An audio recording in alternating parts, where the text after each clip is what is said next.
मैं आदित्य शर्मा 90+ पर आपका स्वागत करता हूं। बच्चों, पिछले वीडियो में हमने शेषफल प्रमेय के बारे में सीखा था, ठीक है। और आज के इस वीडियो में हम आपकी जो एनसीईआरटी बुक है उसका प्रश्नावली 4.2 इसको देखेंगे। तो पहला प्रश्न है इसमें, बताइए कि निम्नलिखित बहुपदों में से किस बहुपद का एक गुणनखंड x+1 है। तो बच्चों, आपको सिखाया था कि यदि x+1 बहुपद, इनमें से किसी भी बहुपद का एक गुणनखंड होगा, ठीक है, तो क्या होगा। आपको बताया था कि x-a, देखो क्या बताया था, x-a यदि px का एक गुणनखंड होगा तो pa इक्वल क्या मिलेगा, 0 मिलेगा, ठीक है। ये आपको सिखाया था हमने। तो यहाँ पर हमारे पास क्या है, किसके बारे में बात हो रही है, x+1।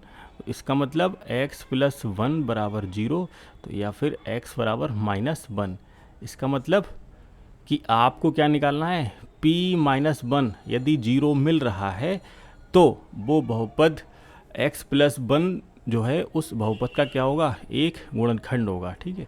तो देखिए, अच्छा, इसका पहला प्रश्न देखिए कि लिखेंगे आप, यदि x+1 बहुपद का एक गुणनखंड है, बहुपद का एक गुणनखंड है, तब क्या मिलेगा, p-1 बराबर क्या मिलना चाहिए, 0 मिलना चाहिए। तो आपके पास ये इतने सारे बहुपद हैं, 1 2 3 4, तो सब पे आपको क्या चेक करना है, p-1। तो सबके लिए p-1 की वैल्यू निकालेंगे। तो हमारे पास बहुपद क्या दे रखा है, पहले वाले में बहुपद है हमारे पास x³ plus x² plus x+1, ठीक है। तो आप यहाँ पे क्या चेक करोगे, ये आपके लिए px दे रखा है, ठीक है, px बराबर इतना। तो आपको क्या निकालना है, p-1। तो p-1 बराबर क्या मिलेगा, देखो x की जगह पे -1 रख दो आप, -1³ प्लस -1² प्लस -1 प्लस 1। सरल कर लीजिए इसको। तो सरल करेंगे तो क्या मिलेगा, -1³ है तो ये -1 मिलेगा, -1² तो ये +1 मिलेगा, और ये प्लस माइनस -1 + 1, ठीक है।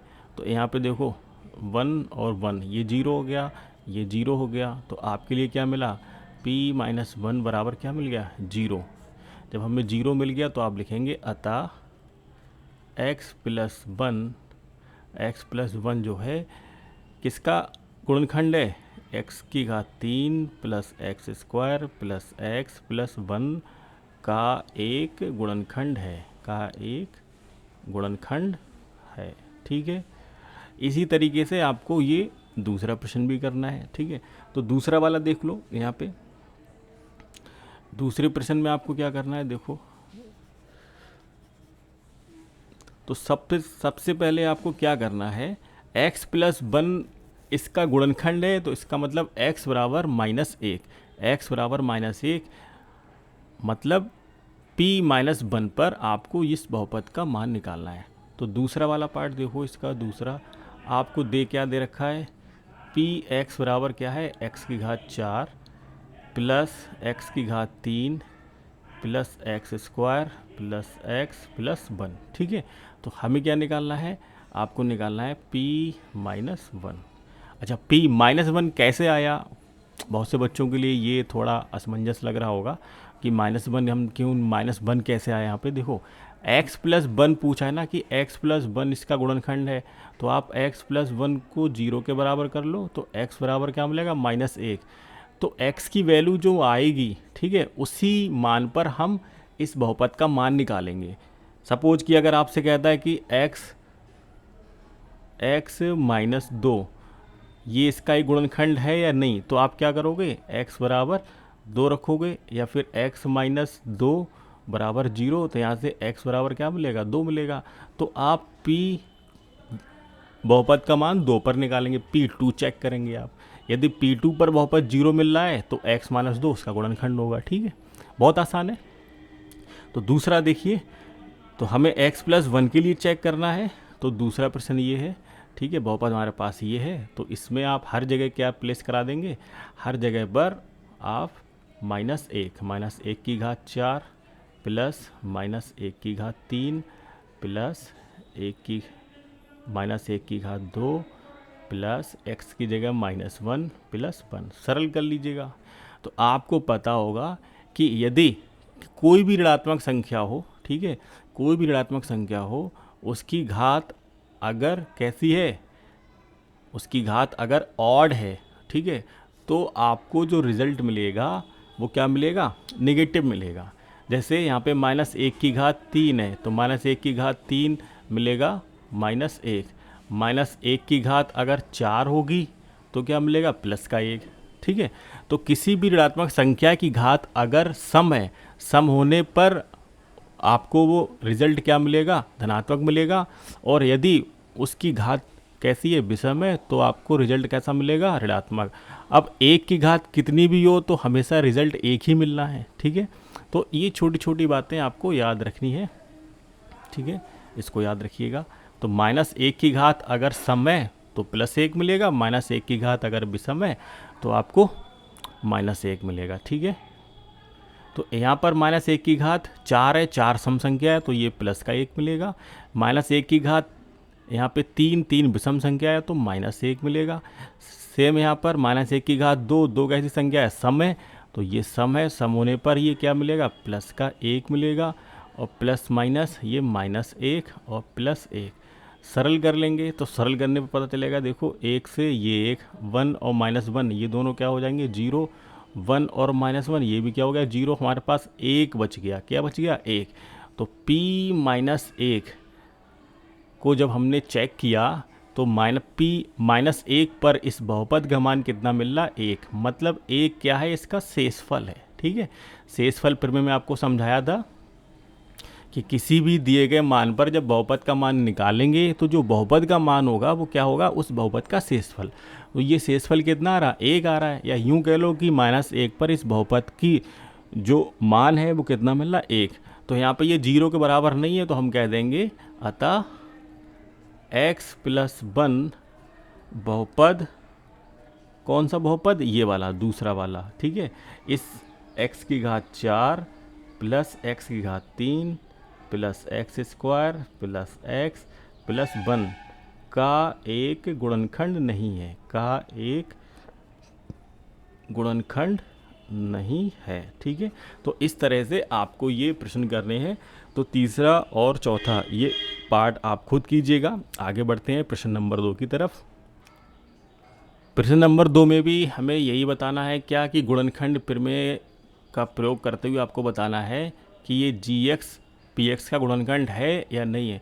तो जो अभी पीछे डिस्कस किया था वही आपकी क्या है, गुणनखंड प्रमेय। गुणनखंड प्रमेय के अनुसार क्या होता है कि यदि x - a, ठीक है, या यूं कह लो कि ये GX का मान है, ठीक है, GX ऐसे लिख लो, GX बराबर x - a।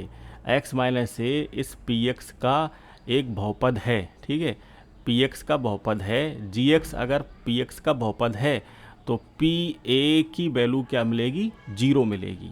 यही आपकी क्या है, गुणनखंड प्रमेय, ठीक है। तो इसी का प्रयोग करते हुए हमें बताना है कि क्या GX जो है इसका बहुपद है या नहीं है, ठीक है। तो GX, यहाँ पे GX के मान दिए हुए हैं जो पीछे क्वेश्चन में आपने किए थे, x+1।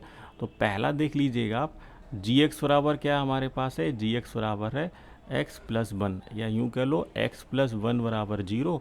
तो x बराबर क्या हो जाएगा, -1। तो x बराबर -1 है, तो आपको P-1 निकालना है। और PX बराबर कितना दे रखा है, PX बराबर दे रखा है 2x³ plus x² minus 2x - 1। आपको क्या निकालना है, अभी आपको सिखाया था, x बराबर देखो, GX बराबर x+1 है, तो x+1 को 0 के बराबर रखेंगे। तो यहाँ से x क्या मिला, -1। तो आपको P-1 निकालना है। तो P-1 पे देखो, ये 2 और -1 की घात 3 प्लस -1 की घात 2 माइनस का 2 और x की जगह -1 -1, ठीक है। जहाँ जहाँ पर x है उसकी जगह पर -1 रख देना है, ठीक है। सरल कर लेंगे, इसको सरल करेंगे, -1 की घात 3 है तो ये -1 मिलेगा, -1 और 2 की गुणा -2, ये क्या मिलेगा +1, और -1 -2 मिलके +2 और -1।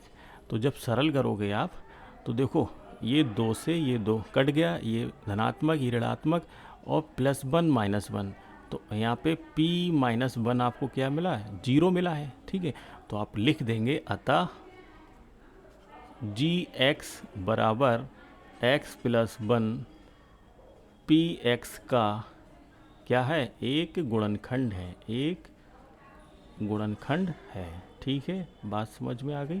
तो इसी तरीके से आपको ये सब प्रश्न करने हैं, दूसरा तीसरा ये सब इसी तरीके से करना है। ठीक है, अच्छा एक इसका हम इसमें से सभी इजी हैं, आप कर सकते हैं। x+2 के लिए चेक कीजिए, x-3 के लिए भी।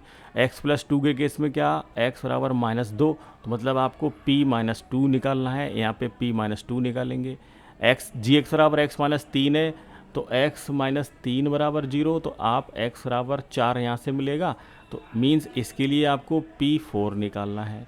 इस तीसरे पार्ट के लिए आपको p4 निकालना है। तो यदि p4 0 आ रहा है तो x-3 सॉरी यहाँ से x बराबर 3 आएगा ये। ठीक है, p4 नहीं, ये x बराबर 3 मिलेगा। ठीक, x-3 बराबर 0 है तो यहाँ से x बराबर 3 मिलेगा, तो आपको p3 पे चेक करना है, p3 पर। ठीक है, p3 पर इसका मान है यदि 0 मिल रहा है तो ये x-3 इसका क्या होगा, एक गुणनखंड होगा। ठीक है, चलिए प्रश्न नंबर 3 की तरफ बढ़ते हैं। प्रश्न नंबर 3 में आपको बताना है k का मान, k कोई एक दे रखा है अचर, ठीक है, और इस अचर का मान बताना है, और कंडीशन क्या दे रखी है कि x-1 जो है क्या है, प्रत्येक बहुपद का एक गुणनखंड है। तो आपको पता है यदि x-1 इसका गुणनखंड होगा तो इसका मतलब p1 बराबर क्या होगा, 0 मिलेगा। ठीक है, तो पहला देखते हैं इसका क्या लिखेंगे। आप लिखोगे यहाँ पे यदि x-1 px का एक गुणनखंड है, px का एक गुणनखंड है, ठीक है, गुणनखंड है, तब क्या होगा, p1 बराबर क्या मिलेगा, 0 मिलेगा। अब p है क्या आपके लिए, पहले दे लिख लो आप यहाँ पे। हमारे पास px है कितना, px बराबर दे रखा है x² + x + k। अब आपको पता है कि x-1 जो है इसका ये गुणनखंड है। जब गुणनखंड है तो सिंपल सी बात है कि p1 पर ये बहुपद 0 के बराबर मिलेगा। तो आप पहले p1 निकाल लो, तो p1 का मतलब x की जगह 1 रख दो, 1 की घात 2 + 1 और प्लस क्या हो जाएगा, k हो जाएगा। सरल कर लेंगे तो ये मिलेगा 2 + k, और ये क्या है, p1। अब आपको पता है p1 किसके बराबर है, 0 के। क्यों p1 0 के बराबर क्यों है, क्योंकि ये ऑलरेडी यहाँ पे बोल दिया है कि x-1 जो है बहुपद का गुणनखंड है। तो x-1 जब बहुपद का गुणनखंड है तो इसका मतलब p1 पर ये बहुपद 0 मिलेगा। अब p1 0 के बराबर है तो यहाँ पे 0 रख दो, 0 बराबर क्या हो जाएगा, 2 + k। अब यहाँ से पक्षांतर कर दो तो यहाँ से k बराबर क्या मिलेगा, -2। अब k का मान निकल आया, यही आपका उत्तर है। ठीक है, तो अगर हम इस बहुपद में k का मान -2 रख दें, ठीक है, तो x-1 जो है वो क्या हो जाएगा, इस बहुपद का गुणनखंड हो जाएगा। ठीक है, वही आपसे पूछा है कि k के किस मान के लिए x-1 इस बहुपद का गुणनखंड होगा। तो सिंपल सी बात है, यदि आप k की जगह -2 रखोगे तभी x-1 इस px का एक गुणनखंड होगा, और k की -2 के अलावा कोई और वैल्यू रखेंगे तो x-1 इसका गुणनखंड नहीं होगा। क्यों, कुछ ना कुछ शेषफल बचेगा। ठीक है, चलो इसका दूसरा वाला पार्ट देखते हैं। दूसरे वाले पार्ट में आपको बहुपद क्या दे रखा है, px बराबर दे रखा है 2x² + kx + √2। ठीक है, तो अब आपको पता है p1 पहले से ही किसके बराबर है, 0 के बराबर है। हमें p1 पहले निकाल लो आप। ठीक है, तो p1 निकालने से क्या तात्पर्य हुआ कि जहाँ जहाँ पर x है वहाँ पर आपको 1 रख देना है। तो 2 और ये 1 की घात 2 + k और x की जगह 1 रखेंगे + √2। क्लियर। अब ये हो जाएगा 2 प्लस के प्लस अंडर रूट 2, सिंपल है, ये P1 आ गया। ठीक है, तो यहाँ से P1 0 के बराबर है तो हम यहाँ पे लिख देंगे, चूँकि P1 किसके बराबर है, 0 के बराबर है, तो आप रख दो यहाँ पर। तो इसका मतलब क्या हो जाएगा, 2 प्लस के प्लस अंडर रूट 2, ये किसके बराबर हो जाएगा, 0 के। क्यों, ये P1 की वैल्यू है, P1 की वैल्यू ये भी है और P1 की वैल्यू 0 भी है, तो दोनों को बराबर कर देंगे। तो दोनों को बराबर कर दोगे तो K बराबर क्या मिलेगा, K बराबर मिलेगा, K को आप बाईं तरफ रहने दो, बाकी जो बचा है इन सबको दाईं तरफ ले जाओ। तो माइनस का 2 माइनस का अंडर रूट 2, तो ये, या फिर K बराबर माइनस कॉमन ले लो तो ये आ जाएगा 2 प्लस अंडर रूट 2, यही आपका उत्तर है। ठीक है, बात समझ में आई।